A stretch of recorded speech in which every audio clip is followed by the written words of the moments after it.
ঢাকা পড়বে যে ঢাকা 3টা ম্যাচ যে আসছে এতটা কিন্তু খারাপ লাগে নাই। ভালো বিদেশির মধ্যে আছে 2জন ভালো প্লেয়ার, থিসারা পেরেরা আর ইস্কারেনজি। ঢাকা ক্যাপিটালসে যে বাকি 3জন যে বিদেশি প্লেয়ার আনছে এগুলির থেকে আমাকে ঘরোয়া ক্রিকেটে খেলোয়াড়রাই ভালো খেলে। তবে সিলেট পর্বে কিন্তু আইসা দলটারে কিন্তু ভালো গুছাইছে। জেসন রয় আসার পর মোটামুটি মনে হয়েছে যে স্কোয়াডটা খুবই স্ট্রং হয়েছে, এবার হয়তো ঢাকা জিতব। তাদের কিন্তু টপ অর্ডারে সব নামি দামি প্লেয়ার। টপ অর্ডারে যারা ছিল জেসন রয় তো ওয়ার্ল্ড ক্লাস, তারপরে হাবিবুর রহমান সোহান যিনি এনসিএলে ভালো খেলে আইছেন। তানজিদ তামিমের ঘরোয়া রেকর্ড কিন্তু খারাপ না।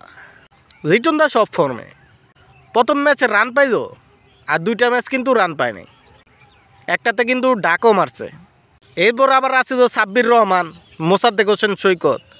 তবে দলটা দেখে মনে হয়েছে যে না জিততে পারে, কিন্তু ওমা নামার পর 111 রানেই পেগেট। এত একটা স্ট্রং ব্যাটিং লাইন আপ নিয়ে তারা 111 রানে পেগেট, যা এবারের বিপিএলে সর্বনিম্ন স্কোর। এরা রংপুরের কাছে 7 উইকেটও আইরে গেছে। তবে এত বালা টিম যদি আইরে জায়গা তাই কোনো সমস্যা আছে।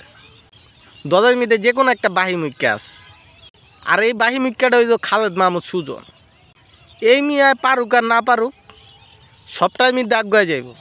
বিসিবিতে মনে কোনো পদই বাকি নাই, হ্যাঁ পরিচালনা আসিল না। বিসিবির পরিচালনায় প্রত্যেকটা পদে কোনো না কোনো সংশ্লিষ্ট আসিল। এবার ঢাকা ক্যাপিটালসে দিতেও শেষ করে। গত আসরে মোট ম্যাচ খেলছে 12টা, এর মধ্যে জিতছে মাত্র 1টা।